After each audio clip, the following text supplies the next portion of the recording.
아, 제가 들어오기 전에 미처 몰랐는데 자리 배치가 이렇게 되는 거였군요. 네, 제가 감독님 옆에 앉는 건 줄 알았는데, 네. 오늘 오신 관객 여러분들께 인사 말씀 한 말씀씩 드리고 본격적으로 시작하도록 하겠습니다. 감독님부터 해주실까요? 네, 안녕하세요. 엑시트 연출한 감독 이상근이라고 합니다. 반갑습니다. 네, 안녕하세요. 엑시트에서 이영남 역을 맡은 조정석입니다. 네, 정의주 역할을 맡은 임유나입니다. 콘서트장인 줄. 네, 여러분 성원 감사드리고요. 배우분들이 말씀을 하실 때는 플래시를 아시겠지만 네, 조금만 자제를 부탁드리겠습니다. 감사합니다.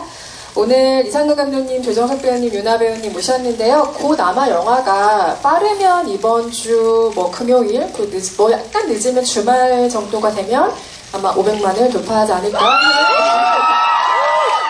네, 예측을 해보고요. 300만은 일단 돌파를 했습니다. 축하의 박수 한번 드릴까요? 보통 개봉 첫 주말에 그 배우들과 제작진이 무대 인사를 돌 때 표정을 보면 이 팀이 영화를 어떻게 생각하고 있구나를 대강 짐작을 할 수가 있거든요. 이 팀 기사 보셔서 아시겠지만 연신 싱글벙글 아주 기분 좋게 다니시더라고요. 정말 기분 좋은 주말을 보내셨을 것 같다는 생각이 들어요. 극장에서 관객들, 팬들과 직접 마주하신 소감 어떠셨는지 궁금해요. 감독님이 대표로 말씀해 주실까요? 네, 이렇게 또 대교로 이렇게 MX관에서 꽉 채우신 분 앞에 제가 서 있는 게 참 믿기지가 않고요.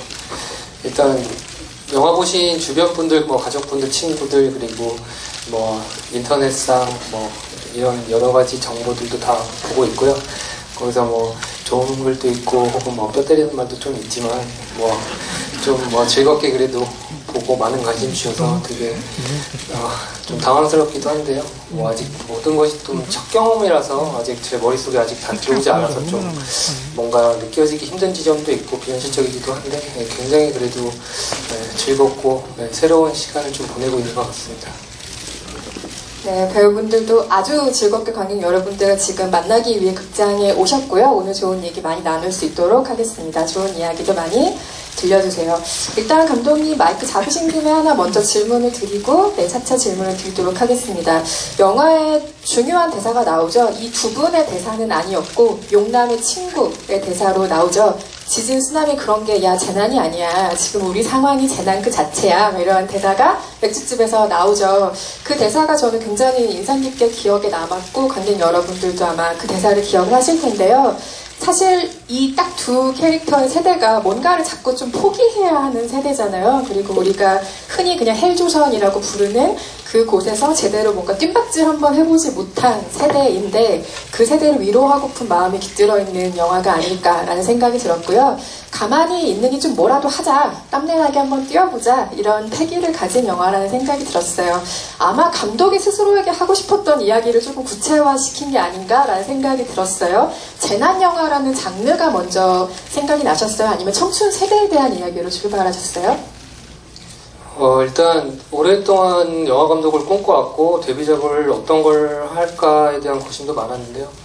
일단 대부분의 창작자가 그렇듯이 아마 자기 얘기를 녹여내는 것이 첫 번째였던 것 같습니다. 그래서 어쨌든 데뷔작은 인생에서 한 번뿐인 시간이고 그런 기회고 이때 내가 할 수 있는 얘기, 내가 가장 잘하는 얘기를 하고 싶다라는 것은 항상 가지고 있었던 생각이고요.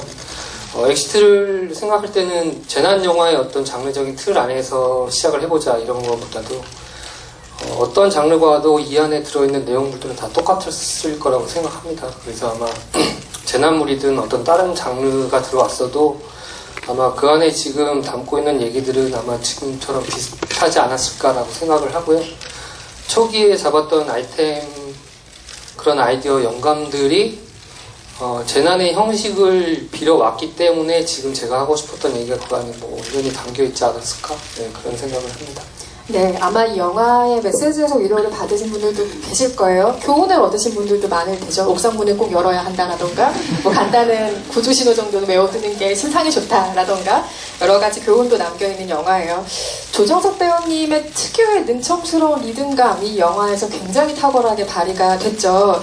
이 배우가 무대에서 보여줬던 순발력, 감각들 이런 거 생각하면 사실 스크린으로까지 그게 이어지는 게 그렇게 이상한 결과는 아닌 것 같아요. 어쩌면 당연한 결과이긴 한데 사소하지만 그런 장면 한번 떠올려 볼까요? 그 가족 행사 가기 전에 거울 앞에서 머리 가르마 때문에 짜증내는 장면인 이 배우가 아니면 누가 그렇게 할 수 있었을까라는 생각도 들고, 헬스장 창문에서 캐틀벨 던지려고 하는 그 사소한 장면도 이렇게 맛깔나게 살릴 수가 있을까 하는 생각을 모두가 하실 텐데요. 그 어떤 특유의 리듬감은 조정석 배우는 좀 타고난 면이 많은 것 같으세요? 아니면 우리가 모르는 철저한 연습과 노력에 비친 게 조금 더 많다고 생각하세요? 아무래도 철저한 연습과 그렇죠. 피나는 노력과 네. 타고난 것도 있는 것 같아요, 정말. 일단 워낙에 이제 연기 공부를 많이 해온 배우들은 다 이제 그래서 이제 그때부터 이제 뭐 그런 뭐 순발력이라든가 아니면 그때 그 순간에 어떤 호흡들을 캐치해낸다든가 뭐 이런 것들, 물론 이제 개인적으로 가지고 있는 각자 개인마다 가지고 있는 성향이나 아니면 그 뭐 어떤 그 재능이나 뭐 이런 것들은 분명히 있겠지만 열심히 훈련한 결과 네 뭐 그런 거 아닐까요? 네. 그리고 되게 파격적인 장면이죠. 예, 하이가. 네, 저도 굉장히 인상 깊게 생각하는 장면입니다. 저는 사실 그 리듬감, 유머, 타이밍 이런 것들은 눈치에서 비롯된다고 생각하거든요. 눈치가 느린 사람은 절대로 잡아낼 수 없는 감각들이라고 생각해요. 옆에서 보시기에 어때요? 조정석 배우는 눈치가 좀 빠른 편이에요? 네, 빠르신 것 같고요. 네, 그래서 용남이, 눈치 없는 용남이가. 너무 힘드셨죠? 예. 옆에서 보면서도 제가 진짜 깜짝깜짝 놀랄 만큼 정말 센스가 엄청 뛰어나신 것 같아요. 그래서 그런 타이밍이나 이런 리듬 같은 것도 오빠는 철저한 연습을 통해서 그렇다고 말을 하시지만 제가 봤을 때는 정말 즉흥적으로 이렇게 나올 수 있는 부분에서는 좀 더 정말 타고난 게 있기도 한 것 같고, 정말 용남이를 표현하는 데 있어서도 그렇지만 진짜 정석 오빠 자체에도 정말 센스가 엄청 넘치는 그런 분이신 것 같아요. 근데 그게 제가 좀 부연 설명을 드리자면 정말 많은 분들과 같이 사적인 공간에서 이분 저분 막 여러분들을 많이 만나면서 느끼는 거는 너무나 센스가 좋고 그리고 너무나 순발력이 뛰어나신 분들이 너무나 많잖아요. 근데 저희들은 그런 순발력과 그런 센스들을 카메라 앞에서 연기로 통해서 그걸 표현해내야 되니까 분명한 훈련이 필요하다라는 얘기를 좀 덧붙여서 말씀드립니다. 순발력을 타고난 사람은 많지만 난 노력도 한다. 라는 얘기인 거죠? 기자님? 네. 그렇다면 이제 저희가 카메라 앞에 서는 사람들이기 때문에 예. 네. 유나 배우님의 얘기 잘 들으셨죠? 파트너에 대한 어떤 상찬을 준비를 해주시길 바라겠고요. 조정석 배우님. 조정석 배우가 연기한 대사 중에 가장 인상적인 대사 혹시 있으세요? 어떤 게 기억에 남으세요? 대사 말고 행동이 조금 더 기억에 남는 분들도 물론 계시겠죠? 저는 이 촬영 자체가 굉장히 배우들에게 어려웠을 거란 생각을 하는데 의외로 이 대사가 굉장히 어려웠을 거란 짐작을 해봤어요. 용남이 모두 옥상으로 올라가요! 라고 소리를 지르잖아요. 이 대사가 모든 이후의 행보의 시작점 같이 선언하는 대사거든요. 근데 이게 의외로 촬영하기 진짜 어려웠을 것 같다는 생각이 든 게 뭐냐면 너무 코믹해도 안 될 것 같고 너무 진지해도 안 될 것 같고 연기 톤을 잡아나가는 게 진짜 어려운 대사였을 거라는 생각이 들었어요. 실제로는 어땠어요? 이 영화를 촬영하면서 제가 느낀 저희 영화의 톤 앤 매너에 대해서는 우리 영화의 매력을 먼저 생각해 봐야 된다고 생각했어요. 저희 영화가 가지고 있는 어떤 신박한 어떤 매력은 굉장히 어떤 큰 높은 빌딩과 빌딩 사이를 넘나드는 그런 뭔가 화려한 액션이 아닌 마치 한 3, 4m 정말 뛸 수 있을 것 같고 뭔가 기어 올라갈 수 있을 것 같은 그런 현실감 있는 액션 그런 것들이 저희 영화에서 주는 어떤 긴박감이라고 생각했거든요. 현실감 있는 용남이를 그리려고 노력을 했던 것 같아요. 그러다 보니까 코미디, 그러니까 누가 봐도 이건 너무너무 재밌는 장면이라 해도 그 장면이 되게 현실감 있게 아주 큰 빅재미를 드릴 수 있는 장면은 아니지만 그런 것들이 조금씩 쌓여서 이 영화의 톤 앤 매너가 결정지어질 것이다 라는 생각은 분명히 했던 것 같아요. 그래서 현실감 있게 접근한 것이 아마 그 장면이 정말 되게 코믹스럽게 보이지도 않고 되게 아주 정말 심각한 상황임에도 불구하고 뭔가 간절함이 쏟아 나오는 그런 대사가 아닌 느낌? 예, 그런 중점이 좀 담겨져 있지 않나. 예, 그렇게 접근했던 것 같아요. 유나 배우님이야 뭐 꾸준히 연기를 해오셨죠. 드라마도 꾸준히 해오셨고 가장 직전 흥행작이라면 공조가 많이 떠올리실 텐데요. 공조에 이어서 엑시트로 이어진 행보에서 분명히 이 배우가 자신감 혹은 좀 기분 좋은 긍정적인 마음가짐이 더 생겼을 거라고 생각해요. 워낙 긍정적이고 밝은 아이콘이긴 하지만 어떤 자신감이 조금 생긴 것 같아요? 자신감이라기보다도요, 그냥, 물론 이렇게 이 캐릭터를 또 좋아해 주시고, 이제 영화를 좋아해 주시고, 좋은 시선으로 바라봐 주신 부분들이 많은 것 같아서 기분이 좋은 건 물론 있는데, 그럼으로 인해서 이렇게 좀 자신감이 많이 생긴다거나, 좀 뭔가 큰 변화가 막 저에게서 작품을 촬영하고 임하는 데 있어서 큰 무언가 변화보다도 그냥 이 이후에 제가 다른 캐릭터를 하거나 뭔가 이제 작품을 임할 때 좀 더 제가 힘을 낼 수 있는 그런 에너지가 좀 더 되지 않을까. 뭔가 자신감과는 조금 다른 느낌인 것 같아요. 물론 이렇게 좋게 봐주셔서 너무 좋지만 그런 부분들로 인해서 제가 이후에 뭔가 좀 안주하면서 가는 그런 부분들이 생기는 거는 없는 것 같고요. 그냥 여전히 어떤 작품을 할 때마다 긴장되고 또 어떻게 표현해야 될지 고민되는 부분들은 항상 있는 것 같아서 그런 부분들을 너무 좋게 봐주신 게 너무 고마운 느낌은 큽니다만 네. 자신감과는 조금 다른 부분인 것 같아요. 네. 안주한다는 것에 대해서는 아무도 염려하지 않을 것 같은데요. 뭐 1, 2년 우리가 봐왔던 사람도 아니고 10년 이상을 꾸준하게 어떤 패턴을 가지고 활동했던 사람이 보여준 성장이라는 게 있잖아요. 연기를 하실 때 우리에게 그만큼 믿음을 좀 더 주셨으니 조금 더 힘있게 나아가셔도 좋을 것 같다는 생각이 듭니다. 네. 의주가 서랍에 놨던 그 산악용 고리가 결국에는 이 모든 이야기를 책임진다고 생각을 해요. 용남의 집에는 옷장에 산악용 용품이 엄청 쌓여있잖아요. 문을 열면 막 와르르 쏟아질 정도로. 의주도 어쩌면 그럴지 모르죠. 집에 산악용 용품을 쌓아놨을지 모르지만 왠지 이 인물은 정말 딱 그 산악용 고리 하나만 남겨놨을 것 같다는 생각이 저는 들더라고요. 어떤 마음에서 그걸 남겨놨을 거라고 생각하셨어요? 우선 의주의 전사에 대해서 이제 감독님하고 얘기를 했을 때 의주는 이제 국문과 출신이고 또 임용고시를 준비하던 학생이었는데 그런 본인의 전공을 살리지 못한 현실 속에서 이제 그런 다른 직업, 다른 분야에서 일을 하게 되고 있다 보니 좀 더 의주의 캐릭터에 있어서 퍽퍽한 현실을 살아가는 회사원이라는 그런 타이틀이 붙은 게 아닐까라는 생각이 들어요. 물론 뭐 감독님께서 더 잘 말씀을 해주실 수 있겠지만 그렇기 때문에 그런 부분에 있어서 의주한테도 가장 본인이 하고 싶었던 걸 했었던 시기, 그리고 뭔가 항상 즐겁고 뭔가 행복했던 추억이 많았던 그런 시기가 대학 생활 시기이지 않을까라는 생각이 들어요. 그래서 그때를 좀 더 추억하고 좀 간직하고 지내는 그런 마음에 그 산악용 고리, 카라비너가 그런 오브제가 되지 않았을까라는 생각이 듭니다. 결국에는 그 무거운 카라비너가 두 사람의 또 연결고리가 되어주기도 하고요. 사실은 그 연결고리가 처음과 끝을 정말 다 책임지는 영화인 것 같다는 생각도 들어요. 네. 카라비너 설정에 대해서 살짝만 부연 설명을 드리고 싶어서 일단 그 영화 초반에 용남이 바라봤던 카라비너와 우주가 가지고 다녔던 카라비너는 같은 거고요. 그 카라비너는 두 사람이 대학 시절 동아리인 파인딩이라는 산악 동아리 이름이 파인딩이라고 설정을 했었는데요. 그 루트 파인딩에서 따와서 뭔가를 찾는 행위, 그것이 뭔가 어울릴 것 같아서 그래서 용남의 그 바라보는 카라비너는 어쨌든 그 동아리를 가입하면 하나씩 쥐어준다고 설정을 했었고요. 용남의 카라비너를 자세히 보시면 파인딩 25기라고 적혀 있고 우주가 가지고 다녔던 거는 파인딩 29기라고 적혀 있어요. 그래서 파인딩하기 힘들었어요. 파인딩 29기고 파인딩하기 힘들었던 거예요.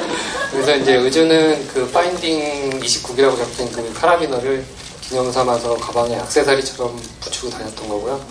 영남이가 초반에 그 카라비너를 바라봤던 지점도 그 카라비너를 통해서 뭐 과거에 찬란했던 시절, 어떤 자기가 뭔가 되게 재밌었던 그런 시절을 떠올린과 동시에 아마 의주를 좀 더 떠올리지 않았을까, 네, 그런 생각을 합니다.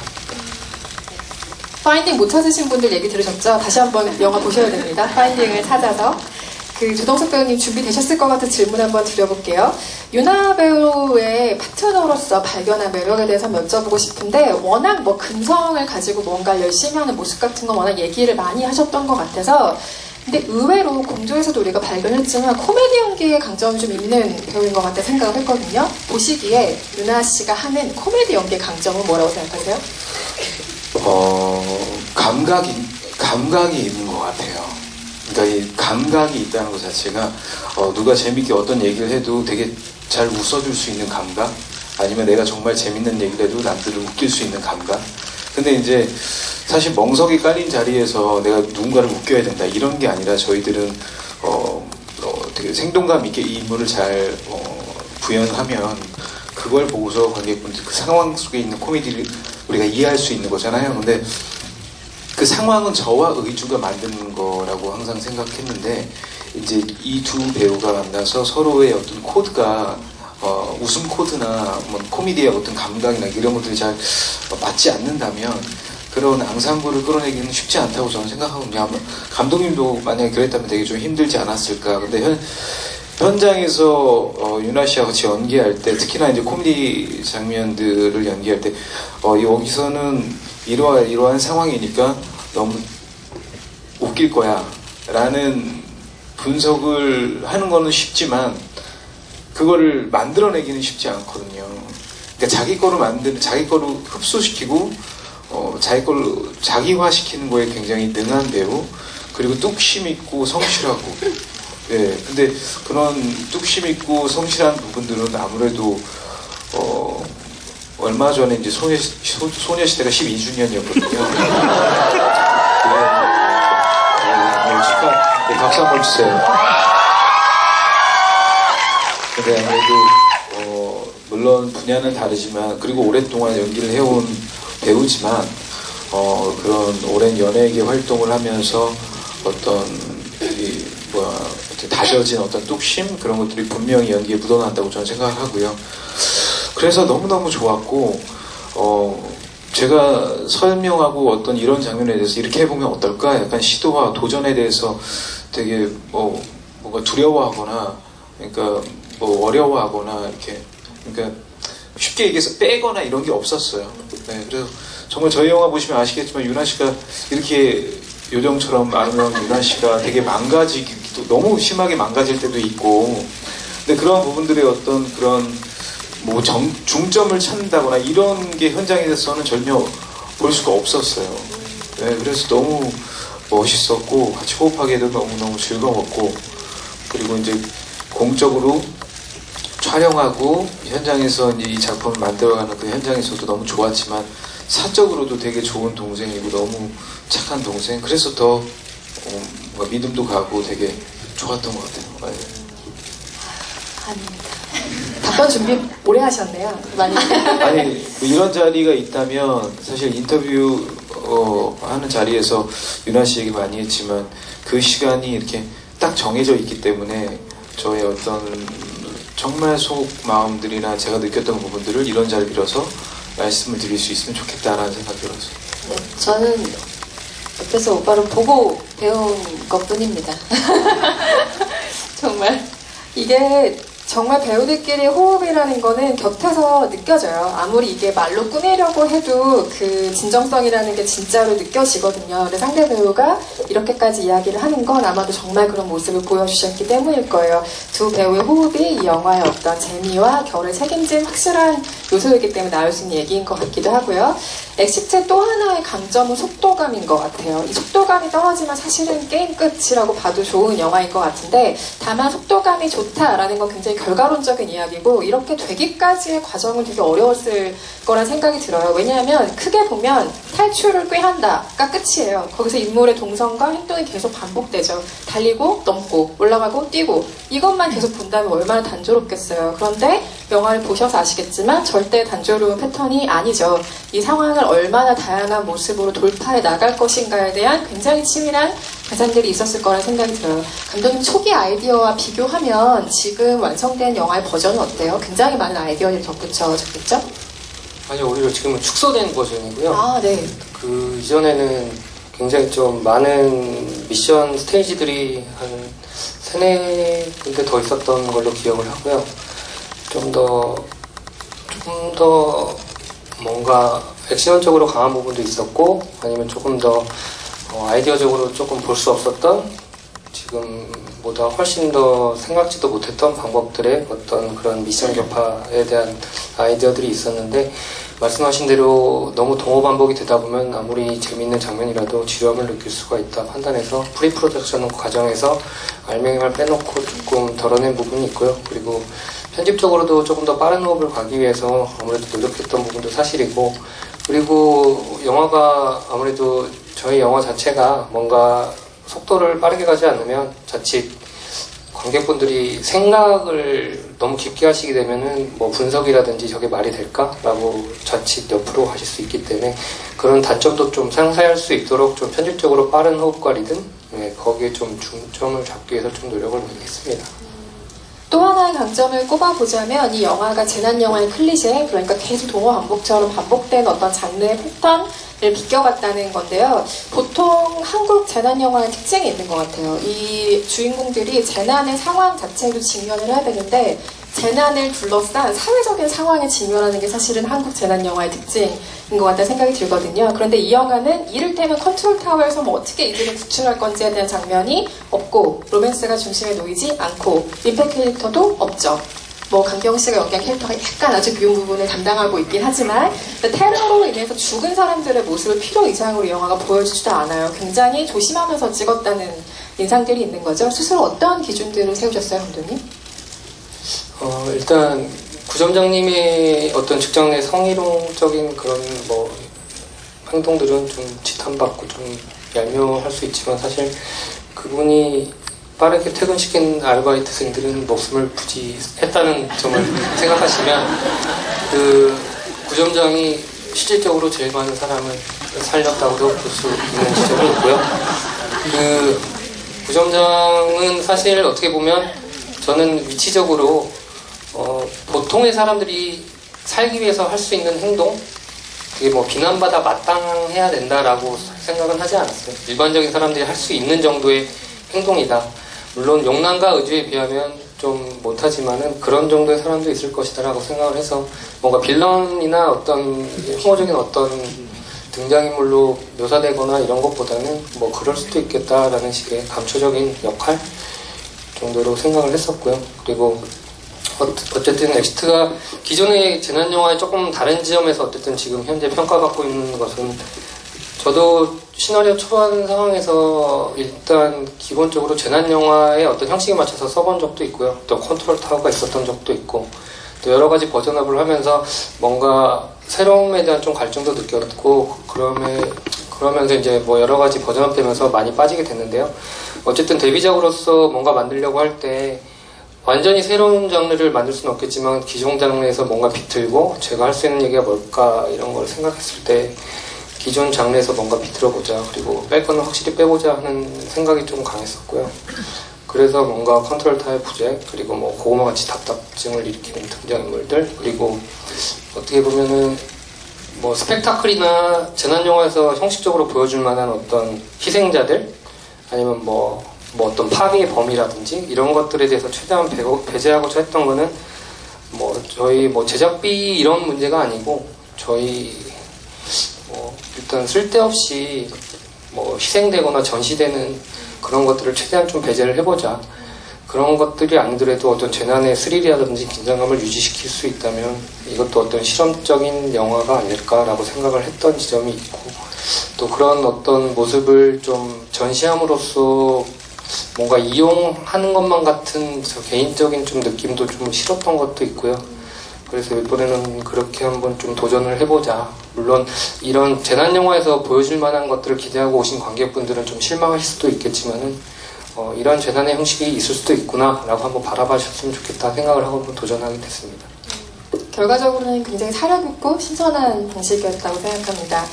요즘은 현장에서 그 제작자들이나 감독이나 만들어야 될 어떤 현장의 풍경들, 그리고 배우들이 감당해야 될 현장의 풍경들이 굉장히 많이 달라지고 있다는 생각이 들어요. 이 영화도 마찬가지인데 두 배우가 실제 건물에서 촬영을 한 경우도 있겠지만 블루스크린 앞에서 뭔가 CG를 상상을 하면서 건물 세트에서 뛰고 구르고 하는 장면들이 굉장히 많이 있었을 거예요. 이거는 전통적인 연기 방식이랑은 굉장히 다른 패턴의 연기죠. 그 경험이 배우들에게 어떤 기억으로 남아있는지 궁금해요. 블루스크린에서 CG를 상상하면서 계속 연기해야 했던 경험이요?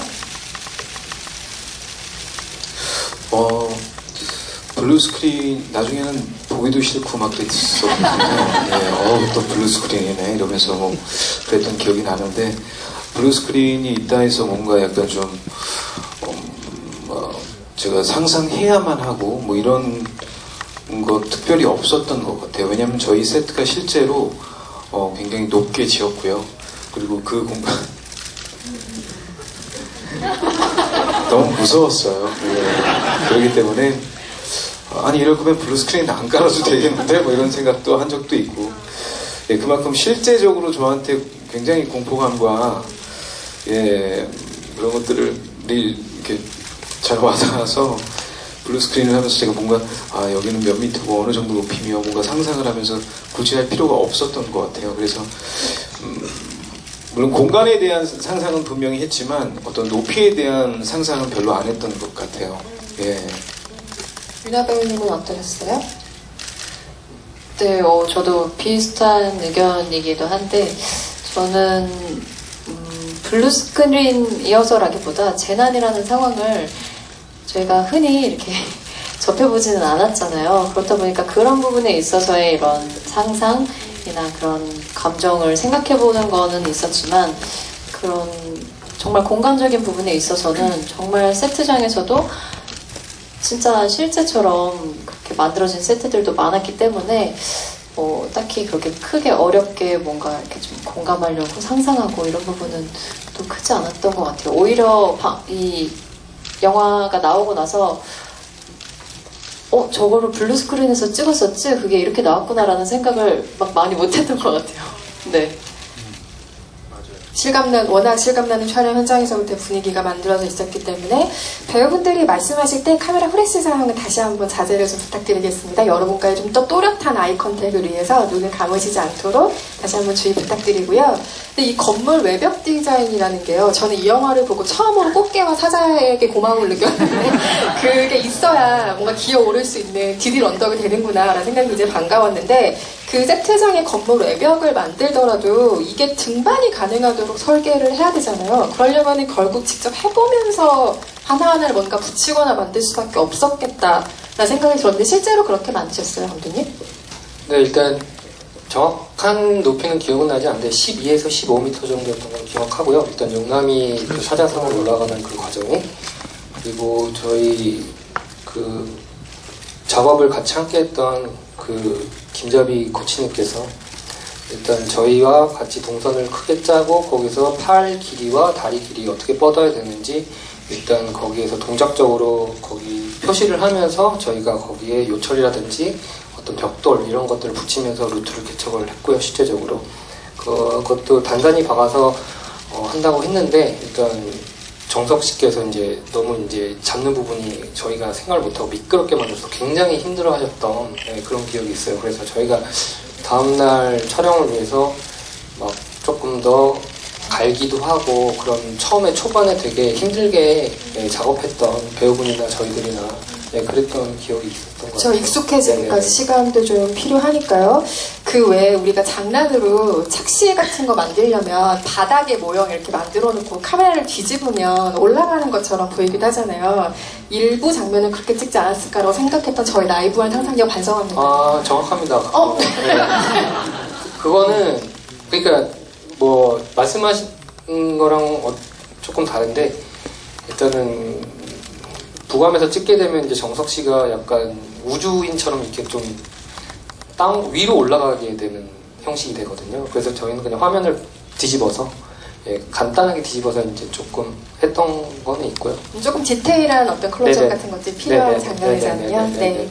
관객 여러분 오늘 질문이 많으실 것 같아서 지금부터는 관객 질문을 받아보도록 할 텐데요. 저희가 오늘 준비한 선물이 있어요. 많이들 보셨겠지만 이 엑시트 생존 키트를 선물로 드릴 거고요. 안에 어떤 내용이 들어있는지는 받아보시고 확인을 해보시기 바라겠습니다. 선착순으로 드릴 거고요. 네, 질문을 받아볼 텐데 유나 배우님이 한 분 지목해 주시겠어요? 여기 앞에 네, 세 번째 줄에도 네, 세 번째. 분? 네.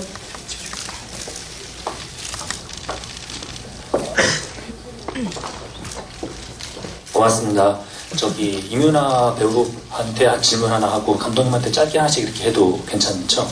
네, 하세요. 예, 저 이뮤나 배우 이제 이런 자리에서 좀 민망하긴 한데 혹시 차기작도 액션 장르인지 아니면은 어떤 장르로 이제 하고 싶은지 좀 들려주시면 감사하겠습니다. 그리고 감독님한테 질문은 거의 마지막 부분에 가면은 이제 두 남녀 주인공이 이제 크레인이 있는 빌딩으로 가다가 추락하는 장면이 있거든요. 저는 그 장면에서 결국 한 명을 죽이나 싶었는데 나중에 이제 크레인에서 결국 둘 다 살아남잖아요. 근데 그 중간 단계를 그 편집반장에서 이렇게 삭제하신 것 같은데 원래 어떤 과정을 이렇게 넣으셨다가 이렇게 빼신 건지 좀 들려주시면 감사하겠습니다.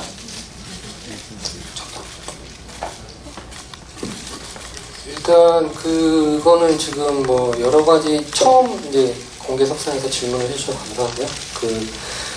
저희 엔드 크레딧에 나오는 그 애니메이션화돼서 이제 들어가는 과정을 보여주는 것들이 붙어 있었고요. 원래는 붙어 있었는데 그리고 그런 과정들 여러 가지 편집의 버전이 생기긴 했었는데 그런 어떤 용남과 의주가 살아남았다라는 걸 보여주면은 그 뒤에 오는 부모님의 감정이라든지 어떤 용남의주가 등장했을 때 어떤 그런 그 관객들한테 던져주는 그런 의미나 감정이 좀 살지가 않았어요. 직접적으로 붙여봤을 때. 그래서 저희가 편집적으로 여러 가지 다각도로 협의하고 여러 버전을 만들어 보면서 현재의 것이 제일 베스트다라는 게 결론에 이르고요. 다소 불친절할 수는 있겠지만 그것이 저희가 어떤 모니터적으로나 여러 가지 봤을 때는 그래도 베스트였다라고 말씀드릴 수 있을 것 같아요. 그것이 확실하게 어떤 결과론적으로 둘이 어딘가로 들어갔다 보여지는 것보다는 어떤 약간의 불친절한 상상력이나 아니면 혹은 예리한 분들은 다 아실 수도 있었을 것 같고요. 그것이 끝까지 봤을 때 두 사람이 어딘가로 들어갔다 이런 동선이 어쨌든 쿠키는 아니지만 애니메이션으로 설명이 된다는 지점에서 그것이 그래도 지금의 베스트였다라고 말씀드릴 수 있을 것 같습니다. 네, 그리고 저는 아직까지 이제 차기작을 정해둔 건 없고요. 계속 꾸준히 작품을 검토하고 있는데 제한을 두고 있는 캐릭터나 장르는 없습니다. 그래서 제가 매력을 느끼거나 아니면 뭐 끌리는 작품이라면 모든 걸 다 열어두고 생각을 하고 있기 때문에 딱히 제한적이거나 정해두거나 하고 있는 건 아직 없습니다. 이 자리에 영화 관계자 혹시 계시다면 꼭 참고해 주시고 팬들도 이 얘기를 널리 알려주세요. 모든 부분이 열려 있다는 것을. 다음 질문 받아보겠습니다. 이번에는 조정석 배우께 한 분 지목을 부탁드리겠습니다. 저기 먼저 손을 제일 먼저 드셔서 예 지금 흔드시고 남자분 안경 쓰시고 안경 낀 분이 두 분이었어요. 죄송합니다. 감사합니다. 일단은 조정석 배우님께 감사하는 말씀 드리고 싶은 게 저 세 번째 불러주시는 거라서 제 라이브 톡, 라이브 챗, 여기 메가톡까지 세 번째 다 처음 불러주셔가지고 감사합니다. 아니 되게 인상 깊게 손을 드세요. 어쩔 수 없이 눈에 확 띄어갖고 예 저한테 감사할 일이 아니라 너무 예. N자를 하다 보니까 뒷깨알 많이 보이더라고요. 용수가 마이크 티셔츠를 입고 있다는 거나 아니면 용남이 불꽃놀이를 챙긴다거나 아니면 애들이 장난치는 분필이 있다거나 그리고 오늘 또 발견한 건데 마지막에 이제 케이블에서 뛰어내릴 때 의주가 줄을 자르기 직전에 밑을 한번 보더라고요. 그게 의주는 이미 안전망이 있는 거를 알고서 자른 건지 아니면 그냥 밑을 본 건지가 궁금했습니다. 그래서 배우님들도 연기하시다가 이런 거는 정말 깨알 스타일이다. 이런 거를 느끼신 점 있는지 궁금하고요. 그때 라이브 톡에서 500만 하면 공약 말씀해 주신다 했는데 혹시 준비했는지 궁금합니다. 맨 마지막 질문 유 경험자는 다르네요. 네. 맨 마지막 질문에 대해서는 제가 먼저 말씀드릴게요. 500만이 된다면 저희들이 그때 그걸 저희들이 자체 회의를 계속 하고 있거든요. 뭐가 제일 좋을지 정말 뜻깊고 뭔가 의미 있는 그런 공약으로서 뭐가 있을지 아직 고민 중입니다. 분명히 그때가 되면 아마 저희들이 말씀드리고 좀 하려고 해요. 그거는 좀만 기다려 주시면 하트 표시를 해주세요. 네. 감사합니다. 네, 감독님이 디테일 숨겨놨다고 하기는 그렇고요. 사실 영화 감독님들께서 사실 웬만한 영화들에서는 설정을 다 하시기 마련이고 그것이 이제 확 드러나느냐 아니면은 뭐 꽁꽁 숨겨놓기보다는 은근하게 드러나느냐 하는 차이인 것 같고요. 어쩌면 거기 기호에 따라서 많이 까느냐 안 까느냐 정도의 차이인 것 같고요. 일단 영수의 티셔츠 같은 경우는 말씀드리면 단계별로 맨 처음 등장했을 때는 완전히 처음 끝까지 다 채웠고요. 그 다음에 모든 씬을 넘어가면서 하나씩 풀었습니다. 그래서 하나씩 풀어가면서 마지막에 내지를 때는 완전히 풀 수 있도록 설정을 했었고요. 그리고 다 말씀드리면 좀 엔차하시면서 찾는 재미가 없으셨을 것 같아서 이를테면 의상적으로 좀 더 재밌는 부분을 발견하실 수도 있을 것 같고요.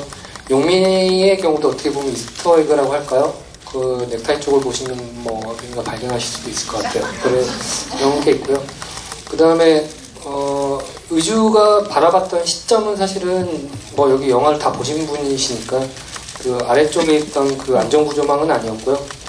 안전구조망이 아니고 의주가 계산을 했던 거는 아래쪽에 있는 또 다른 층으로 들어가겠다 라는 계산이 깔려 있었습니다. 그래서 그쪽으로 시선을 한번 주고 줄이 끊어지기 전에 그쪽으로 자유낙하해서 들어가겠다는 계산이 깔려 있어서 그쪽에 시선을 한번 줬던 거고요. 그것이 이제 실패하게 되면서 아래로 자유낙하하게 되고 그러면서 안전철조망에 튕겨져서 안으로 들어가게 됐다. 왜냐면 의주가 거기서 안전철망에 시선을 주고 그렇게까지 계산을 하게 되면 너무나 완벽하고 너무나 대단한 그런 것이 될 수 있기 때문에 거기까지는 의주가 생각하지 못했다라고 말씀을 드리고 싶습니다. 네. 감독님 안 그러신데 지금 파인딩 얘기도 해주시고 넥타이 얘기도 해주시고 엔차 관람을 은근히 지금 가장 적극적으로 홍보하고 계세요. 네, 감독님의 바람을 꼭 이뤄주셨으면 좋겠고요. 감독님이 이번엔 한번 지목을 해주실까요? 지금 조정석 배우의 발언 이후로 그 손에 드는 양상이 굉장히 더 화려해지고 있긴 한데요. 네. 저기 조명 뒤에서 억울하실 것 같아서 지금 역광이라 저 조명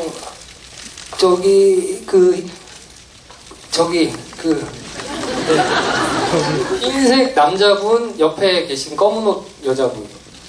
네.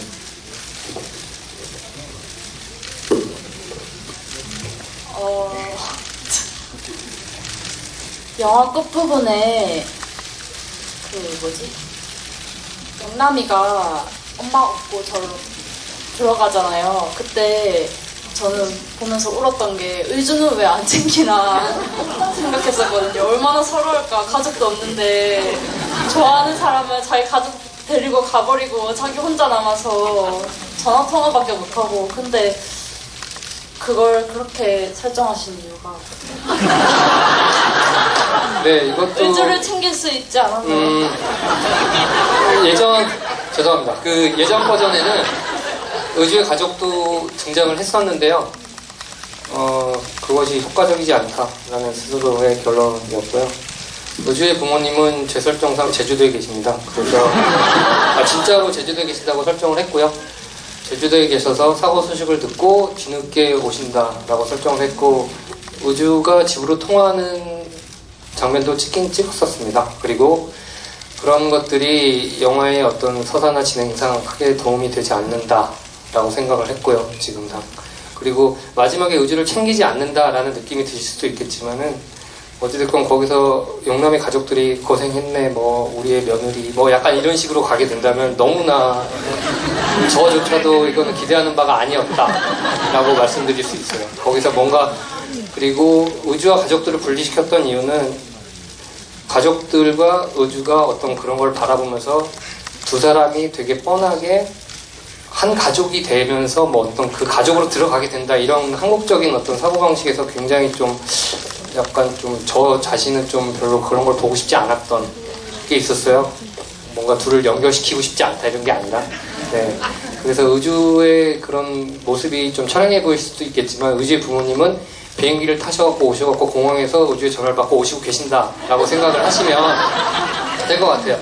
그리고 의주는 고향이 제주도가 아니고요. 부모님이 제주도에 지금 집을 사서 내려가신 설정이고요. 의주는 사실은 우리 경기도 어딘가에서 태생한 그런 사람이라고 생각하시면 돼요. 네. 그런 설정이 다 있어요. 네, 네. 진짜 저만 알아요. 배우분들한테는 연기적으로 크게 도움이 되지 않는 것들을 말씀을 해드리지 않고 제가 뜨문뜨문 말씀드려갖고 전체적인 연대기를 다른 모르실 수도 있어요. 그래서 제가 뭐 즉석으로 지금 갑자기 막 생각해서 말씀드리는 건 아니고요. 네.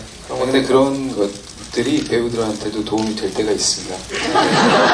너무 많이 알고 있으면 뭐 예를 들어 분필에 대해서 뭔가 너무 많은 의미 부여를 한다거나 이런 약간 오류를 범하기도 하거든요.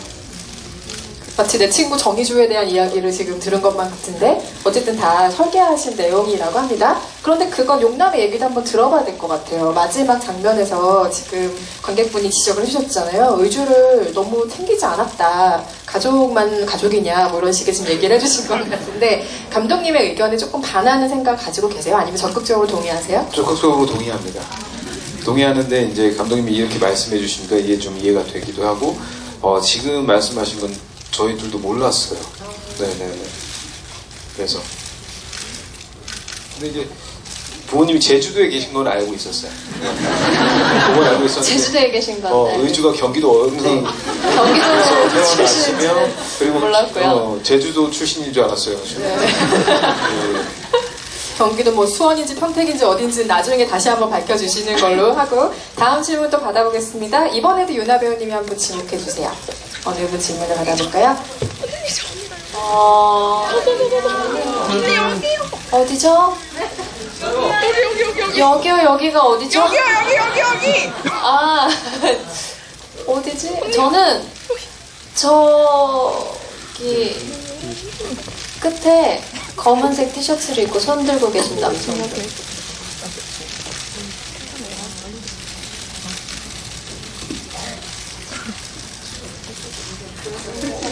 네, 감사합니다. 저는 조정석 배우님께 질문을 드리고 싶은데 영화적인 건 아니고 제 개인적인 고민인데 저도 이제 연기를 좀 준비하고 있는 한 학생으로서 좀 진로 고민이 좀 있는데 지금 대학교는 전공을 다른 거를 전공하고 있고요.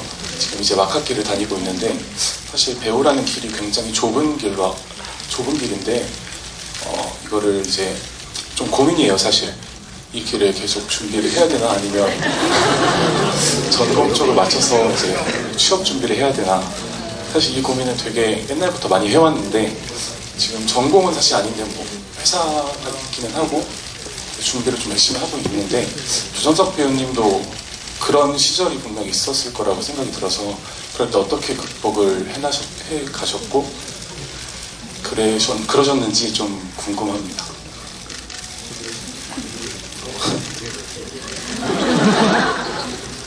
되게 심각한 고민이죠. 되게 중요한 인생에서 가장 중요한 시기일 수도 있고요. 근데 저는 아시다시피 저는 기타로 삼수를 했습니다. 예, 이 기타를 TMI죠, 여러분. too much information이지만 좀 얘기를 드려야 될 것 같아서. 근데 기타를 삼수하고 그래서 뭐 용남이의 심정을 어느 정도 이해했었고 공감했었고요. 그래서 용남이 연기할 때 또 많은 도움이 됐었고. 근데 되게 저는 자연스럽게 연기를 하게 됐었어요. 중고등학교 때부터 이제 교회를 다니면서. 이것도 TMI인데 여러분 좀만 들어주실 수 있을까요? 네, 그래가지고 교회를 다니면서 연기를 하고 또 안무도 짜보고 그리고 뭐 연출도 해보고 조명도 해보고 음향도 해보고 다 해봤어요. 교회를 다니면서. 그런데 저한테는 그래서 연기라는 게 약간 좀 놀이처럼 다가왔던 기억이 나요.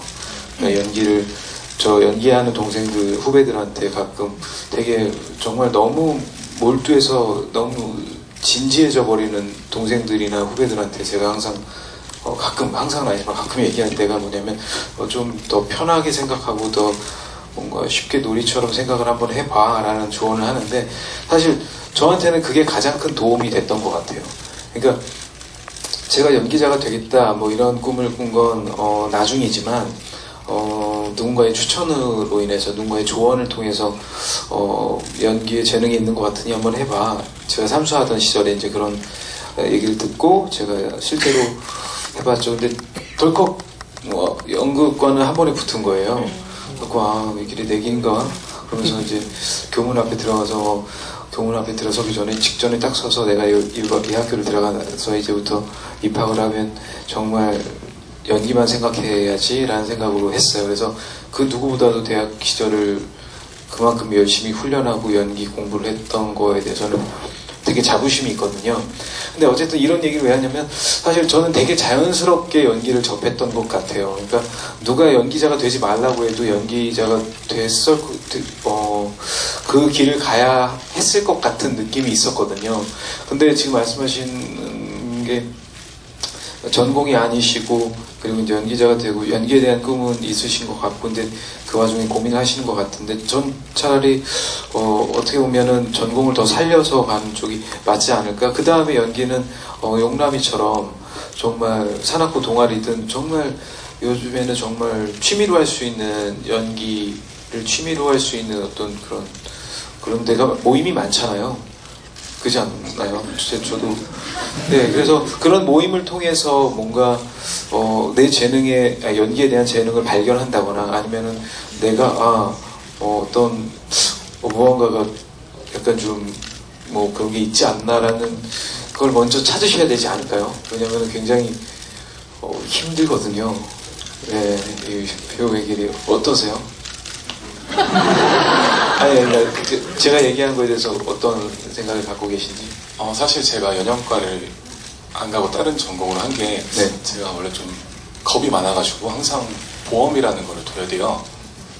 그래서 이제 그 보험을, 그러니까 꿈에 대한 보험을 이제 다른 전공으로 뒀었던 거긴 한데 항상 하고 싶었어요. 연기라는 것을. 근데 하고 싶으시면 하셔야 돼요. 해보세요. 예, 저는 개인적으로 그렇게 생각을 합니다. 정말로. 근데 전공을 살리는 거를 더 추천하긴 해요. 근데 이제 저 하나만 더 말씀드리자면 저는 사실 벼랑 끝 전술이었어요. 예. 이거밖에 없었어요. 그래서 열심히 할 수밖에 없었던 것 같아요. 그래서 다른 건 생각도 못 했어요. 근데 뭔가 보험이라는 단어를 사용해 주셨는데 물론 그것도 좋지만 때로는 뭔가 한번 확 시도하고 저질러보는 것도 나쁘지 않은 것 같긴 해요. 저 같으면은 그런 선택을 할 수도 있을 것 같은데 지금 질문하신 분의 어떤 미래에 대한 되게 중요한 얘기니까 갑자기 그런 질문을 해주시니까 저도 되게 가장 뭔가 더 현명한 답을 해드리고 싶어서 어떻게 보면 전공을 살리고 아마 연기는 또 다른 모임이나 어떤 그런 것들을 찾으셔서 한번 해보는 건 어떨까. 예. 사실은 아주 개인적인 이야기이고 구체적인 상황을 모르는 상태에서 조언을 해주는 게 굉장히 어려운 일인데 최선을 다해서 말씀해 주신 것 같고요. 시간 관계상 이 질문 여기서 답변을 종료하도록 하겠습니다. 지금 질문해 주신 관객뿐 아니라 많은 분들께도 도움이 되는 질문이었길 바라고요. 네, 마지막 질문 하나 더 받아볼 텐데요. 여기요! 여기! 조정석 배우님이 마지막으로 한번 지목해 주시죠. 여기요! 저기 여기. 네네. 두 번째 줄에 계신 관객분인데요. 네, 두 번째 분에 계신 분. 용남아 너만 보면 뭐라고 써 있는 거죠? 머리 저 염색하신. 신동 뛰어서 예. 구동매군 봐. 예, 일단 네. 심장이 너무 뛰셔도 질문하셔야 됩니다. 네. 질문하시죠. 네. 네, 감독님한테 질문 드리고 싶은데요. 마지막에 크레딧 장면을 예전 미국 히어로 만화에서 나오는 기법으로 하신 것 같은데 제가 봤을 땐 그게 용남이와 우주가 현실 속의 히어로라는 의미에서 그런 걸 선택하신 느낌이 들어서 혹시 왜 그런 기법을 선택하셨는지 궁금하고 중간에 그 중화제가 물이라는 장면이 나오고 이제 의주가 용남이 손을 보고 물을 뿌려주는데 그걸 혹시 어떤 계기로 해서 의주가 알게 되었는지 그게 궁금합니다. 뒤부터 거슬러 올라갈게요, 질문을. 네, 물은 사실 초반에 정현을 탁자에 눕혔을 때 용남이 물로 씻겨주고 겉옷 벗기고 물로 씻겨주래 라는 우연한 단어는 사실 모든 영화의 시작부터 사실 다음 다 있었어요. 물로 모든 것이 씻겨진다는 것은.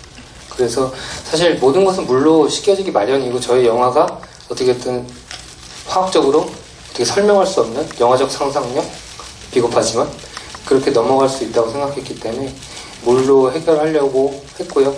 뭐 어떤 거기에 저희가 뭐 다른 공식으로 할 수는 없었고, 그다음에 두 사람이 의주가 물로 씻어줘야 한다는 것은 맨 처음에 그 설정을 깔아놨기 때문에 두 사람이 어떤 뉴스를 봐가지고 어떤 정보를 얻고 물로 뭐 씻겨진다라는 거를 두 사람이 가는 여정에서 들을 수 없었고, 초반에 알고 있던 그 119에서 대답했던 물로 씻어라 일단 이건 기본적인 거기 때문에 그걸 듣고 어쨌든 서로의 손을 씻겨줬다. 어떻게 무지한 상식에서 어떤 선의적인 행동이 나와서 효과를 발휘했다라고 생각하시면 될 것 같아요.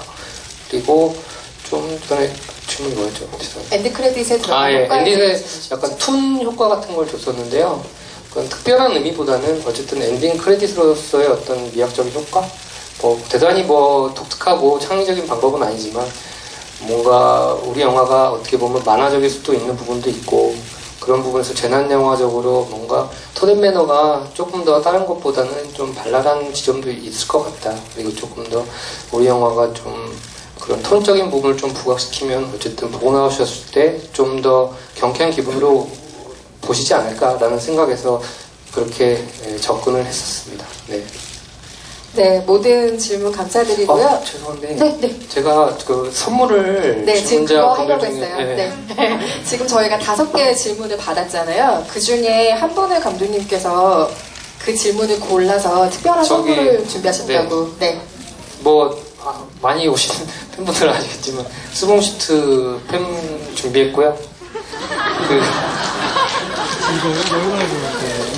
저희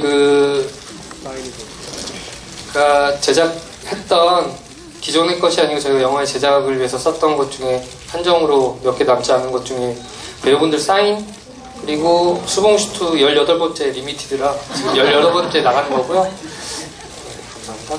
저는 지금 질문자분들 중에서 현재 진로에 대해 고민하고 계시는 그래서 이 스봉슈트를 잠시나마 받으시고 그런 진로에 대한 고민 살짝 잊으시면서 이 스봉슈트가 언젠간 현실 세계의 어떤 것을 막아줄 수 있지도 않을까 그런